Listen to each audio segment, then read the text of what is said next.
O catolicismo é de longe a religião mais polêmica que há e é a que mais dá o que falar por aí, seja para o bem ou para o mal. E é normal na vida de todo cristão de verdade receber ataques, perseguições e calúnias. O próprio Jesus falava: bem-aventurados serão vocês, quando por minha causa os insultarem, perseguirem e levantarem todo tipo de calúnia contra vocês. Alegrem-se e regozijem-se, porque grande é a recompensa de vocês nos céus, pois da mesma forma perseguiram os profetas que vieram antes de vocês.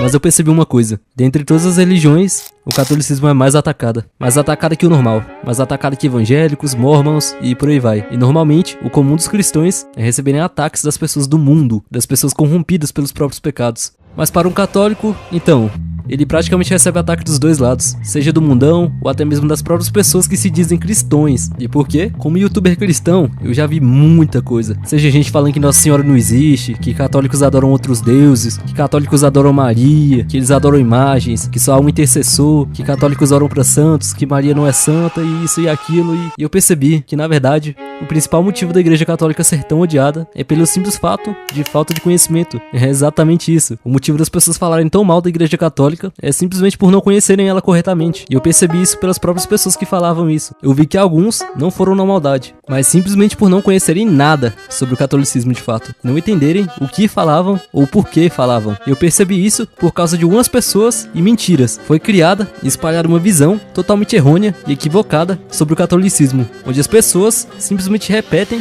o que ouviram de outras pessoas que repetem o que ouviram de outras pessoas, sem nem sequer se questionarem de fato ou querer saber se é verdade ou o famoso porquê. Enfim, nesse vídeo eu quero esclarecer literalmente tudo. Sabe aquelas coisas que eu falei no início do vídeo, das quais acusam os católicos? Pois é, eu vou responder, esclarecer e mostrar tudo, usando a própria Bíblia e provar que tudo isso é uma visão completamente enganosa e errada sobre o catolicismo e que estão te manipulando e te alienando.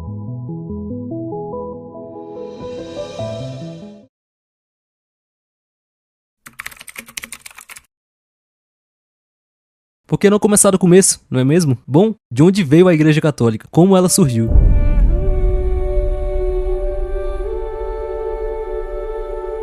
A Igreja Católica foi a igreja fundada pelo próprio Jesus. Foi a igreja primitiva, a primeira igreja a seguir os ensinamentos de Cristo, ou seja, ela é a mais antiga, a igreja de 2000 anos, sendo uma das religiões mais antigas do mundo, perdendo apenas para o hinduísmo.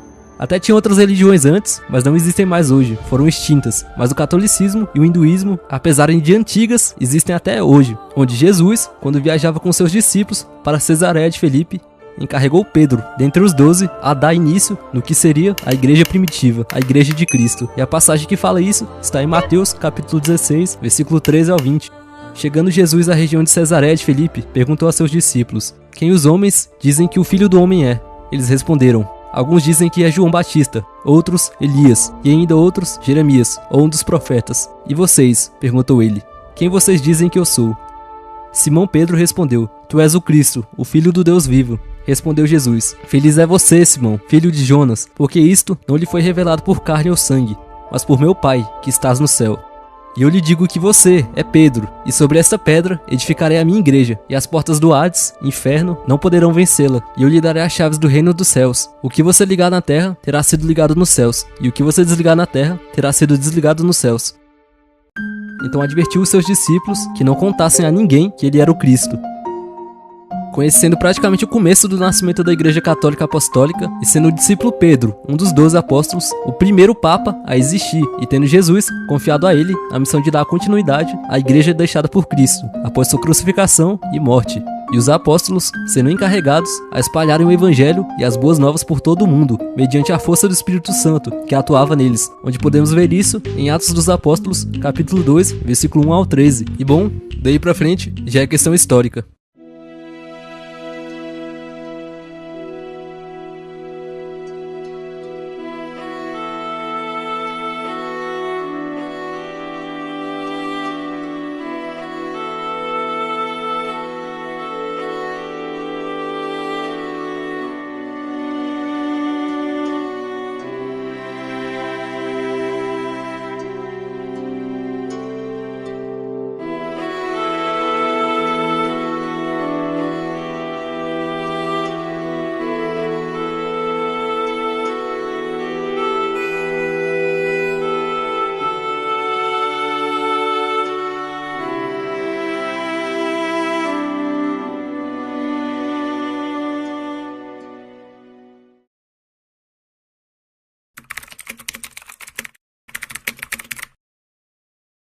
Maria.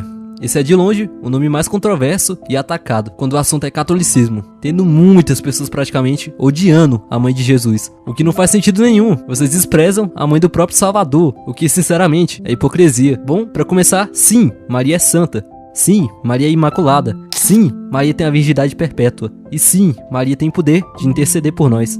As pessoas enchem a boca para falar que os católicos adoram Maria e colocam ela no lugar de Deus, sendo que não, nem mesmo a própria Maria se considera acima de Deus, nem nada do tipo, como está escrito em Lucas, capítulo 1, versículo 38, onde Maria fala: "Sou serva do Senhor, que aconteça comigo conforme a tua palavra." Então o anjo a deixou.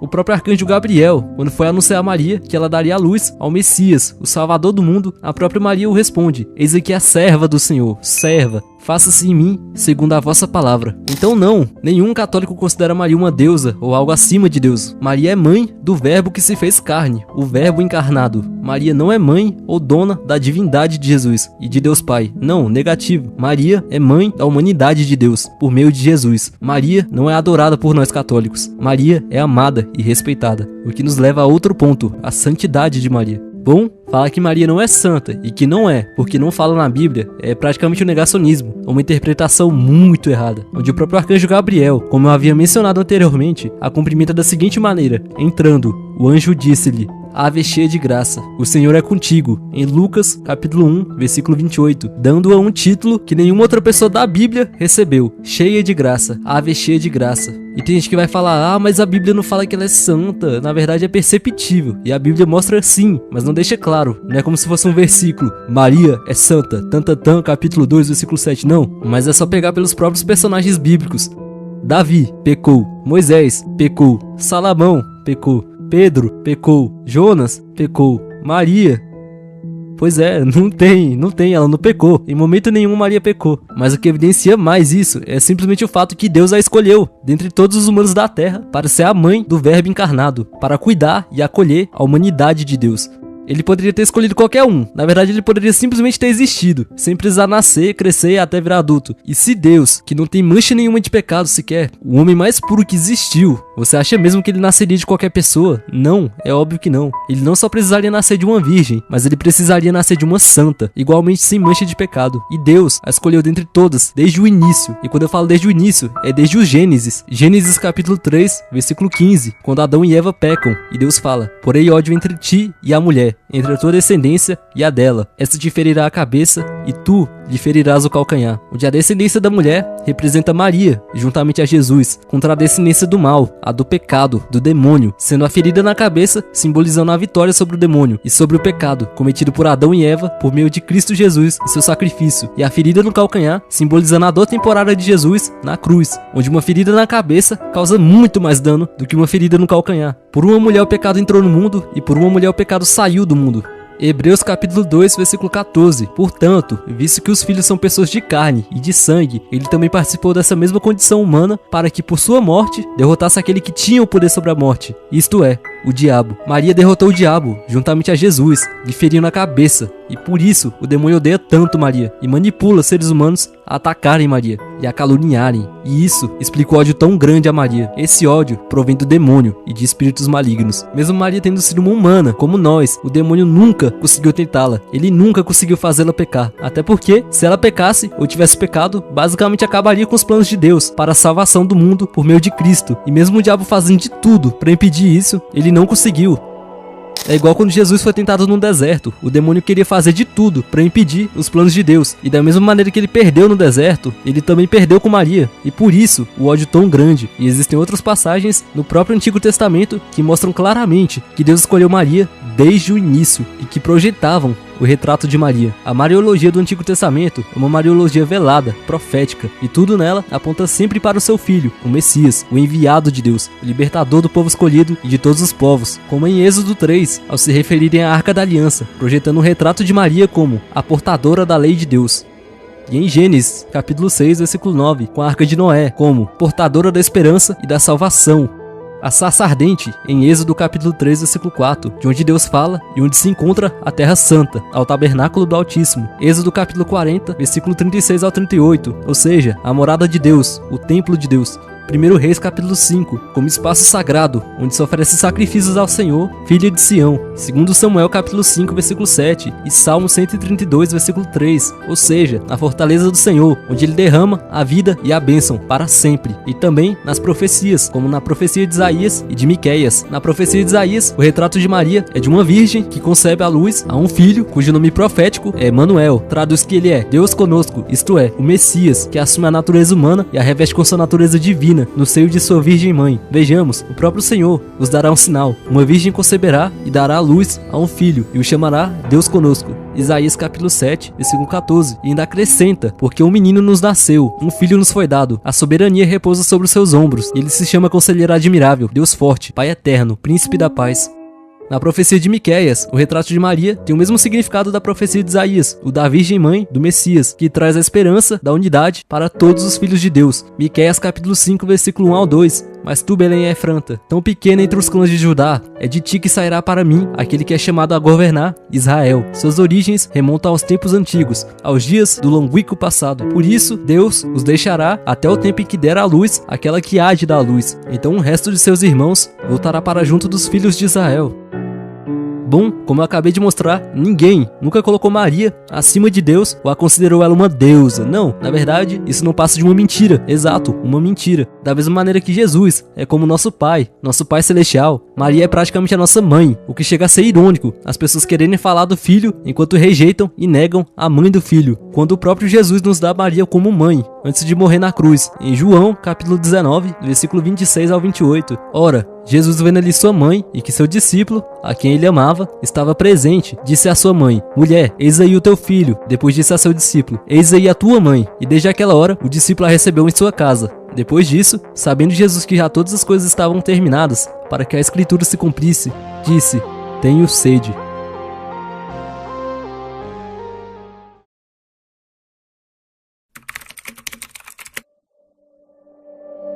A intercessão. As pessoas gostam muito de falar disso quando é pra atacar os católicos, dizendo que só há um intercessor, só Deus pode ouvir oração, não tem intercessão na Bíblia. E eu sinto muito em te dizer isso. Se você fala isso, você não sabe o que é intercessão, e eu vou te explicar. As pessoas gostam de falar que Maria não pode interceder por nós, sendo que o primeiro milagre de Jesus aqui na Terra foi pela intercessão de Maria.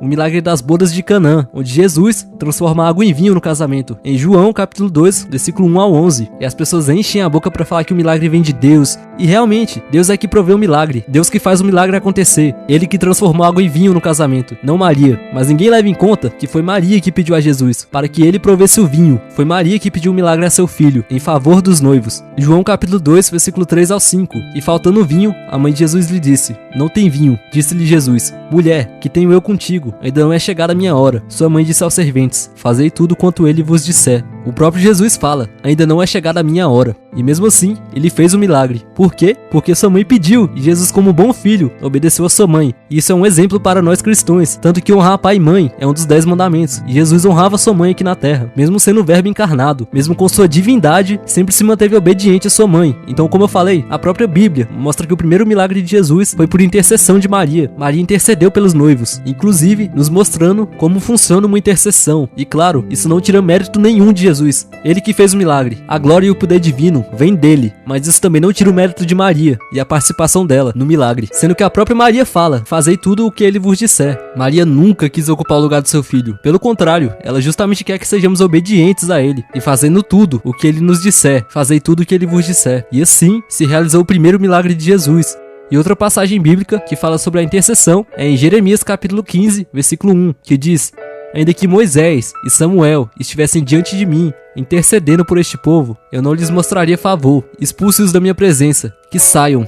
Então a gente pode ver que sim, Maria e os santos podem interceder por nós. Porque, veja bem, nos acontecimentos do livro de Jeremias, Moisés e Samuel já estavam fisicamente mortos. Então, se Moisés e Samuel podem estar diante do Senhor, intercedendo pelo povo, mostra que sim, eles têm a possibilidade de fazerem isso. E mostra que eles podem, sim, estar mortos aqui na terra, mas estão vivos no céu. O que praticamente confirma que Maria está viva, os santos estão vivos e eles podem sim interceder por nós. Eles estão vivos no céu, junto a Jesus. E eu vou contar uma história para que fique bem mais fácil de entender sobre como funciona uma intercessão. Bom, imagine que eu trabalho em uma empresa grande e você esteja desempregado e procurando um emprego e de repente surge uma vaga na empresa da qual eu trabalho e você queira muito entrar. Claro, você teria que entregar o seu currículo para só aí talvez você conseguir uma vaga. E sim, você poderia ir lá sozinho na empresa, ir ao chefe e entregar o seu currículo diretamente para ele. Mas quantos outros já não fazem isso? A chance de você não ser contratado é boa. Mas você me conhece e eu trabalho nessa empresa. Sim, seria muito mais fácil você ir lá sozinho, pelas suas próprias forças e pedisse para ser contratado e deixasse o seu currículo lá. Mas pensa comigo, não seria muito melhor você entregar o seu currículo para mim, por exemplo, que trabalho dentro da empresa e tenho um contato direto com o chefe, e eu vou lá, entrego o seu currículo pessoalmente ao chefe e peço para ele te contratar. E eu te recomendo a ele. Essa pessoa aqui é da hora, essa pessoa aqui é muito boa. Percebe que na segunda opção, a chance de você ser contratado e entrar na empresa é muito maior do que seria se você tivesse feito tudo sozinho, sem nenhuma ajuda. Não fui eu que te contratei. Não fui eu que dei a canetada final. Foi o chefe que te contratou. Você entrou por causa dele, mas com a minha ajuda, entende? Eu intermediei pra você. Eu fui seu intermediador na nossa história. E eu te ajudei a conseguir alcançar o chefe e a entrar na empresa. E isso não tira o mérito do chefe, claro, mas também não tira o meu mérito de quem te ajudou a entrar na empresa, entende? Bom, isso é uma intercessão. Assim que funciona uma intercessão. Considere a empresa o céu, o chefe, Deus, um funcionário que te ajudou, Maria, e você, a pessoa querendo entregar o seu pedido ao chefe e a entrar na empresa. Claro que você poderia muito bem ter ido lá, direto no chefe, ter feito tudo sozinho e ter falado diretamente com Deus, mas percebe que com a ajuda de Maria, a chance de você alcançar as suas graças e os seus milagres são muito maiores. Não significa que você não vá pedir diretamente para Deus, mas você vai pedir para Deus, diretamente para Ele, e vai pedir a ajuda de Maria, seja na sua oração ou para levar o seu pedido a Deus. Uma intercessão é basicamente você orar por outra pessoa, orar em favor dela. Da mesma maneira que você ora pela sua mãe e pelos seus amigos, ou quando você pede para alguém orar por você, é a mesma coisa. Quando falamos Ave Maria, rogai por nós, é a mesma coisa de falar Mãe, ore por mim. É literalmente isso, e você já sabe muito bem que não existe oração mais forte e mais poderosa do que oração de mãe. Então você imagine, se nós, aqui na Terra, que somos mortais e somos pecadores, se nós pecadores conseguimos interceder por oração uns pelos outros, se nossas orações já têm poder, imagine a oração de Maria, que é santa e que está nos céus ao lado de seu filho Jesus. Se nossa oração e intercessão tem poder, imagine a dela.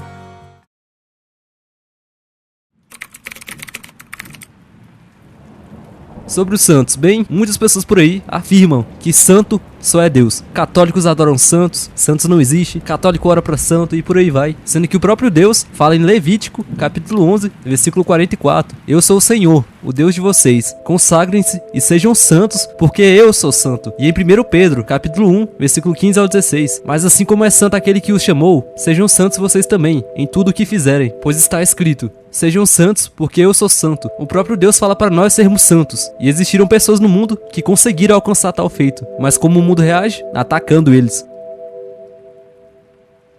Veja bem, sejam santos, porque eu sou santo. Deus fala sejam santos. Não é tente ser santo, é sejam santos. Isso é uma ordem. Ser santo é nossa obrigação, é nosso objetivo em vida como seguidores de Cristo. Não é para tentar ser santo, não, é para sermos santos. E tiveram pessoas que conseguiram isso.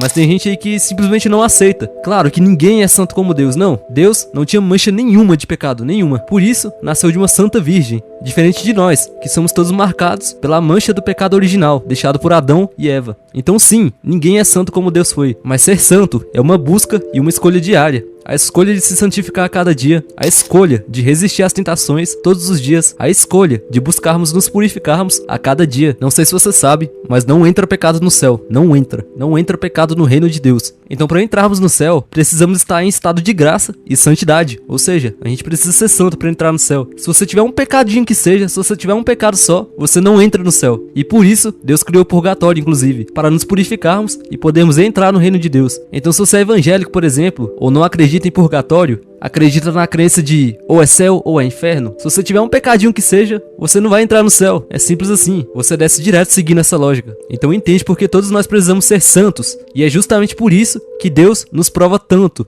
nos manda problemas, tribulações, provações. Tudo isso é para nos santificar e nos preparar para o reino de Deus. Só entra santo no céu. Essa é a verdade, que incomoda muita gente, inclusive. E ninguém aqui é santo. E justamente por isso que temos que buscar nos tornarmos santos enquanto estamos vivos. Ninguém adora santos. Isso é basicamente uma mentira das pessoas, ou por desonestidade, ou simplesmente por não conhecerem um catolicismo de fato. Basta ir numa missa só, uma missa sequer, e você já veria isso. Ninguém considera os santos deuses, ou figuras a serem adoradas, ou pessoas acima de Jesus. Não, negativo. Os santos são pessoas assim como nós, mas os santos são exemplos de como ser um verdadeiro cristão, exemplos de como é viver a vontade e o propósito de Deus, exemplos de fé, exemplos do que é confiar e seguir Jesus Cristo de fato. Os santos são inspirações para nós como cristãos, eles nos dão um exemplo a ser seguido, assim como Jesus nos deu. Basta ver a história de qualquer santo, qualquer um. São Francisco de Assis era filho de uma família muito rica, de um pai poderoso. São Francisco era herdeiro, ele tinha tudo, mas ele abandonou e renunciou tudo, toda a riqueza, todo o dinheiro, toda a herança, ele deixou tudo para seguir Jesus e viver uma vida humilde, uma vida de pobreza, ao lado de pobres e na simplicidade, e a fazer a vontade de Deus. E mesmo quando foi perseguido pelo próprio pai por dias, mesmo quando foi acusado de roubo, mesmo com tudo, em momento nenhum ele negou Jesus, em momento nenhum ele deixou de seguir Jesus, e em momento nenhum ele desanimou do caminho que ele estava seguindo, ou se arrependeu da sua escolha. Não, Santa Luísa preferiu ter os olhos arrancados por homens do que negar sua fé em Jesus. Mesmo com homens arrancando seus olhos, em momento nenhum ela negou Deus ou deixou de ter fé nele. São Tarcísio, uma criança de 12 anos, foi espancado e apedrejado até a morte por defender e proteger a Eucaristia, e em momento nenhum ele deixou de guardar e proteger Jesus Eucarístico, mesmo com todo o seu sofrimento e dor. Santa Ágata foi condenada, foi despida, arrancaram suas roupas, foi amarrada e arrastada sobre cacos de vidro e de vaso e sobre brasas acesas, e depois lhe arrancaram os seios lentamente com ferros cortantes.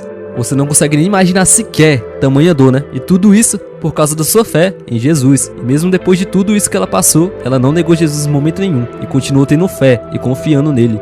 Isso é ser santo, e algo que poucas pessoas conseguiram e vão conseguir ser. Os santos são amados e respeitados, não adorados. Chega até a ser um insulto pessoas terem passado por tamanhas dores e terem aguentado tudo isso por causa de Jesus, pra chegar hoje em dia e vir alguém que não sabe de nada e nunca deve ter feito metade disso pra Deus, virar e falar: não existe santo, só um intercessor e mediador, santo só Deus, e desprezarem os santos. Chega até a ser ridículo e desrespeitoso com a vida dessas pessoas que deram tudo pra igreja e a palavra de Deus chegar até onde chegou hoje. Tudo isso por amor a Deus. Então desprezar e rejeitar os santos, e tem gente que ainda os odeia, chega a ser baixo, porque normalmente as pessoas que fazem isso e os atacam não fazem nada por Deus, nada, ou quase nada, ainda mais comparado ao que eles fizeram. E eu nem estou me referindo a culto ou a missa, blá blá blá, até porque isso é o mínimo que você, como cristão, deveria fazer, é o mínimo. Então não vem falar que você faz algo pra Deus porque você vai pra missa ou pro culto uma vez por semana. Não, isso é o mínimo, é sua obrigação. Não vem falar que você entrega a sua vida pra Deus, que você faz obras pra Deus só porque você vai pra missa ou pro culto uma vez por semana. Então querer diminuir a pessoa dos santos chega a ser orgulho da parte de quem faz isso. E uma passagem da própria Bíblia que mostra e confirma a canonicidade dos santos é em Salmos, capítulo 16, versículo 10, que diz: porque tu não me abandonarás no sepulcro, nem permitirá que o teu santo sofra decomposição, o que basicamente é confirmado com os corpos incorruptos dos santos. Exemplos: Santa Bernadette de Lourdes, faleceu em 1879 e permaneceu com um corpo incorrupto até hoje, mesmo anos depois e até séculos depois da sua morte. São Padre Pio, 1968, Beato Carlo Acutis, 2006, Santa Catarina de Laboré, 1876, entre muitos e muitos outros corpos que permaneceram intactos de forma natural, o que fala sério. Tem corpo do século XIX, o natural seria ter sobrado apenas ossos, o que é claramente um milagre. E bom, agora que eu te mostrei a canonicidade dos santos, e sobre orar para santos? Na verdade, a resposta é até meio óbvia: ninguém ora para santos. O foco principal de toda oração é Deus. As pessoas pedem intercessão para os santos, o que é totalmente diferente, e eu já expliquei o que é intercessão aqui, e como funciona a intercessão. É isso, é simples, o milagre não vem dos santos, nunca foi, e todo mundo sabe disso, o milagre vem de Deus. Então falar que os católicos adoram santos é de uma mentira e desonestidade muito grande, é uma visão totalmente errada e mentirosa sendo espalhada por aí, pelas pessoas.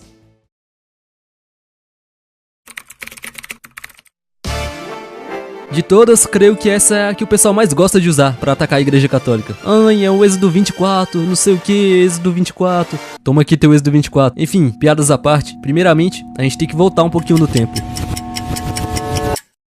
e entender de onde surgiu as imagens e status da Igreja Católica e quando começou. Bom, vocês devem lembrar que no início do vídeo eu falei sobre o nascimento da Igreja Católica e como foi o início dela, por meio de Jesus e seus discípulos. E pois é, a Igreja Católica, sendo a igreja primitiva, a igreja de 2000 anos, ela passou por muitas e muitas partes diferentes da história. Então precisamos analisar o contexto da época em que surgiram as imagens cristãs, onde as primeiras começaram a surgir no início do século II, ou seja, a partir de 101 depois de Cristo, em sarcófagos romanos.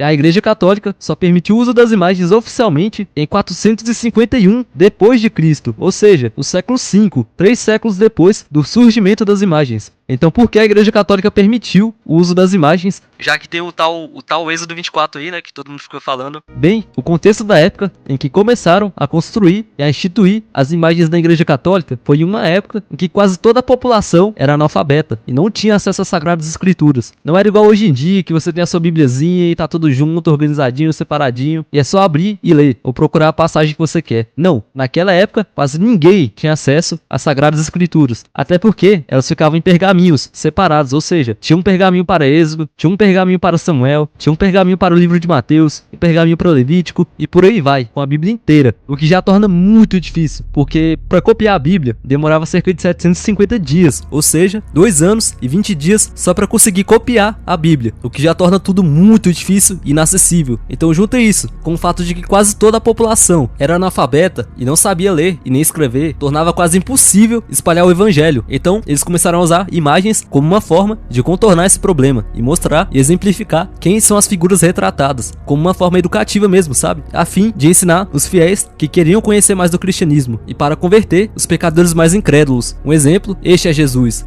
esta é Maria, este é São José, e por aí vai. As imagens, desde o seu princípio, nunca foram feitas como objetos de adoração, mas como lembrete. Este é Jesus. Aqui está Jesus, crucificado. Jesus está aqui. Maria está aqui. Então por que as imagens estão presentes até hoje nas igrejas? Já que hoje em dia tem a Bíblia e o ensino é acessível a todo mundo. Simples, a tradição. A Igreja Católica, ela segue uma tradição desde a sua criação. Desde a sua criação, a missa é celebrada da exata mesma maneira até hoje, mesmo 2000 anos depois, e ninguém pode mudar a tradição, até porque ela foi deixada pelo próprio Jesus. Então desde 2000 anos atrás, a Igreja Católica segue a mesma tradição. O que tendo em vista o contexto da época, meio que as imagens acabaram fazendo parte da tradição da igreja, mas como lembrete e a fins educativos. Aqui estás Maria, Maria está aqui. Então meio que desde a chegada e a instituição das imagens, elas meio que vieram e ficaram, e estão presentes até os dias de hoje. Então falar que os católicos adoram imagens é falta de conhecimento e ignorância pura, porque basta ir uma missa só, uma missa sequer, e você já veria que não é assim, e que isso é uma visão totalmente errada, espalhada pelo pessoal de fora, para justamente denegrir a igreja. Ah, porque a minha igreja é que é a certa, a minha igreja é a verdadeira, a minha igreja é a que possui a verdade. Mas enfim, sobre o tal Êxodo 24 aí,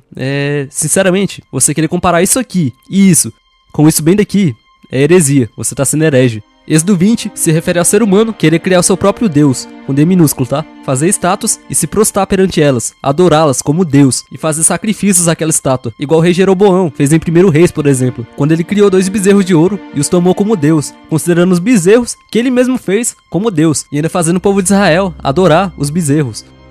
Ou até mesmo como os pagãos do Antigo Testamento e seus deuses, entre aspas, né? Baal, Camus, Astarote, os quais além de adorá-los, tiravam a vida de outros seres humanos e até crianças ou bebês em sacrifício a falsos deuses, cometendo pecados abomináveis. E é isto que Êxodo 20 se refere. Falsos deuses. O ser humano que cria o seu próprio Deus, aquele que adora uma estátua como algo divino. E como eu literalmente mostrei o vídeo inteiro, nenhum católico considera Maria ou os santos deuses. Ninguém considera eles figuras acima de Deus, ou objetos a serem adorados, não. Até porque se fosse seguir essa lógica aí, Moisés teria pecado. Até porque em Números, capítulo 21, versículo 8 a 10, Moisés faz uma serpente de bronze a pedido do próprio Deus, onde todo aquele que fosse picado e olhasse para a serpente seria curado. Significa que foi a serpente de bronze que Moisés fez com as próprias mãos, que curou o povo. Não, ou que foi Moisés que curou o povo, não. Foi Deus que curou, por meio da fé de quem olhasse para a serpente e cresce que seria curado. Percebe que o problema não é a Igreja Católica ter uma imagem, e sim a forma como ela é usada, mas ninguém adora ou se prostra a figuras ou imagens como se fossem deuses, não, negativo.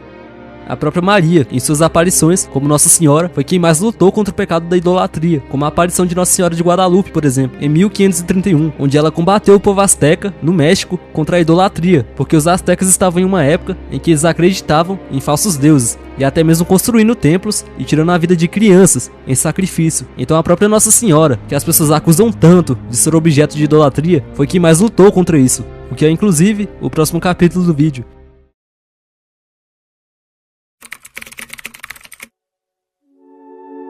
Nossa Senhora, Eu literalmente já vi comentários aqui no meu canal de gente falando que Nossa Senhora não existe, porque não tá na Bíblia, o que sinceramente é loucura, para não usar outra palavra. E o motivo é bem simples, é questão de lógica, por duas razões. A primeira é que sim, Nossa Senhora e suas aparições estão sim presentes na Bíblia. E a segunda é simplesmente porque as aparições de Nossa Senhora se dão depois dos acontecimentos bíblicos, depois da crucificação, depois do Atos dos Apóstolos e da profecia de João sobre o Apocalipse. Mas calma, que eu vou te explicar. Da forma que eu falei pode ter parecido um pouco contraditório, mas existe uma passagem na Bíblia que não só confirma as aparições, mas mostra quando vai ser a próxima aparição de Maria, que inclusive é a última. Para contextualizar, ao longo da história, Nossa Senhora, a mãe de Jesus, teve diversas aparições em diferentes lugares do mundo. A mesma mulher aparecendo para pessoas diferentes, em lugares diferentes do mundo e em épocas diferentes. O que aí por si só já é um milagre, já é algo divino, sendo que a primeira de todas foi a aparição de Nossa Senhora do Pilar de Zaragoza, na Espanha, no ano de 40 depois de Cristo, onde ela apareceu para o apóstolo Santiago, Tiago o Maior, um dos 12 discípulos, nas margens do rio Ebro, e daí por diante tiveram várias outras,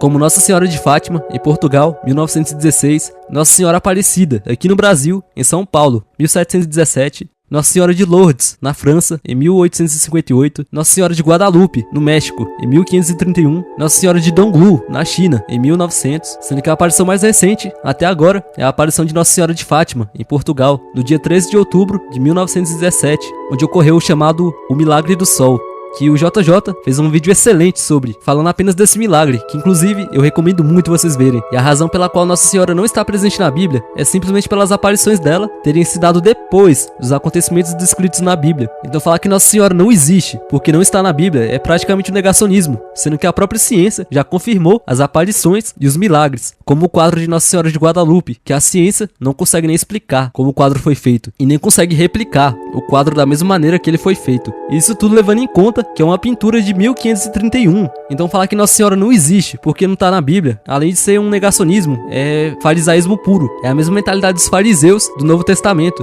que não acreditavam em Jesus e achavam que Deus parou no Antigo Testamento e ficou por ali mesmo, sendo que até hoje, no século 21, mesmo com o mundo corrompido pelo mal, ainda acontecem milagres e Deus ainda trabalha. Mas tá, eu te falei que tinha uma passagem da Bíblia que não só confirmava as aparições de Nossa Senhora, mas dizia quando que seria a última aparição. E qual passagem que é essa? Bom, ela está descrita em Apocalipse 12, onde fala sobre a mulher vestida do sol, o que não tem como se referir a outra figura, a não ser Nossa Senhora, a Virgem Maria. Apocalipse capítulo 12, versículo 1 ao 18. Apareceu no céu um sinal extraordinário, uma mulher vestida do sol, com a lua debaixo de seus pés, e uma coroa de 12 estrelas sobre a cabeça. Ela estava grávida e gritava de dor, pois estava para dar à luz. Então apareceu no céu outro sinal, um enorme dragão vermelho, com 7 cabeças e 10 chifres, tendo sobre a cabeça 7 coroas. Sua cauda arrastou consigo 1/3 das estrelas do céu, lançando-as na terra. O dragão colocou-se diante da mulher que estava para dar à luz, para devorar o seu filho no momento em que nascesse.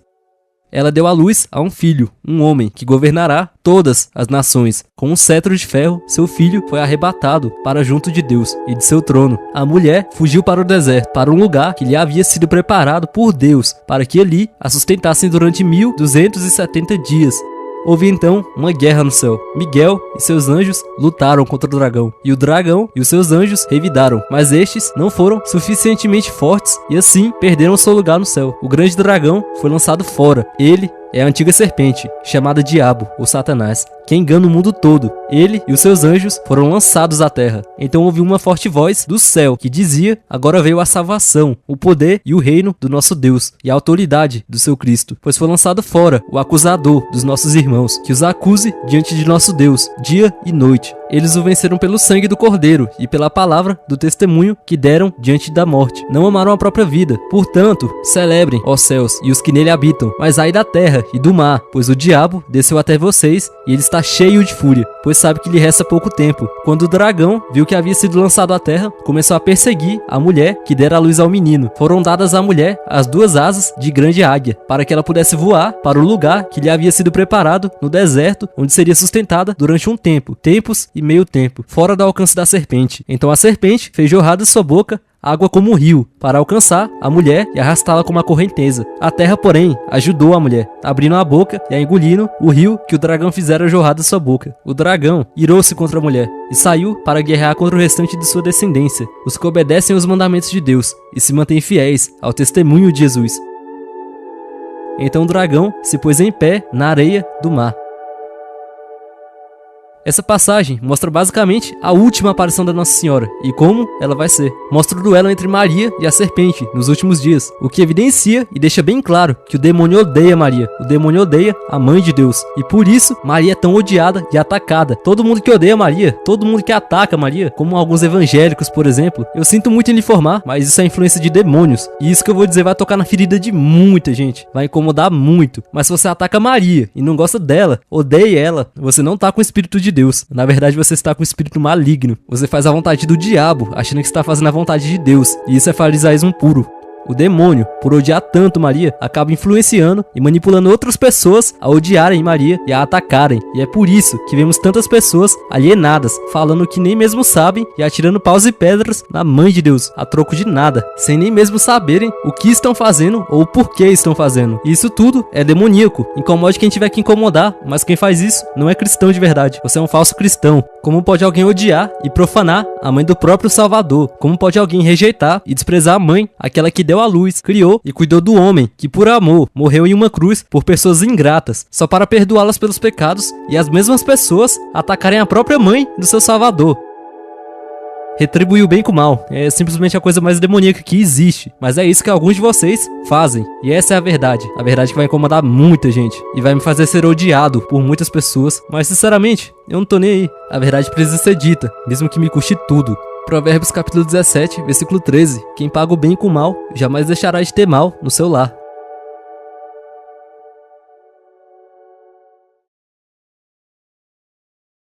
Bom, amados irmãos e irmãs, é assim que eu concluo e encerro o vídeo de hoje. Eu espero ter conseguido esclarecer e explicar tudo. Eu basicamente respondi detalhadamente cada ataque que as pessoas gostam de fazer ao catolicismo, e que tudo que falam por aí não é só uma mentira, mas um engano sendo semeado e cultivado, e que o catolicismo não é nada disso que pensam que é por aí, e que na verdade o fato dele ser tão odiado é simplesmente para as pessoas não conhecerem o catolicismo de fato, não conhecerem ele de verdade, e por serem influenciados por outras pessoas, por alguns líderes religiosos a odiarem o catolicismo, criando uma forma de alienação com crentes alienados. E no final, tudo isso tira o foco principal de tudo, que é Deus e os ensinamentos dele. No final, as pessoas só se esquecem que a cabeça de tudo é Deus e que ele que é o centro. Mas fazer o que, né? Os cristãos modernos preferem perder tempo atacando uns aos outros. E isso é minha resposta para isso tudo. Eu sei que tudo isso que eu estou falando aqui vai me tornar odiado por muitos e vai colocar um alvo nas minhas costas. E sempre tem, faz parte. Prova disso é nos próprios comentários do vídeo, o que sinceramente só vai confirmar tudo o que eu falei aqui. Mas é aquela coisa, né? No final, Deus vê o coração e a intenção de cada um. Bem-aventurados serão vocês, quando por minha causa os insultarem, os perseguirem e levantarem todo tipo de calúnia contra vocês. Alegrem-se e regozijem-se, porque grande é a recompensa de vocês nos céus, pois da mesma forma perseguiram os profetas que vieram antes de vocês. Bom, é isso. Obrigado por assistir até aqui. Fiquem com Deus, um abraço e eu espero ver vocês lá no céu. Falou!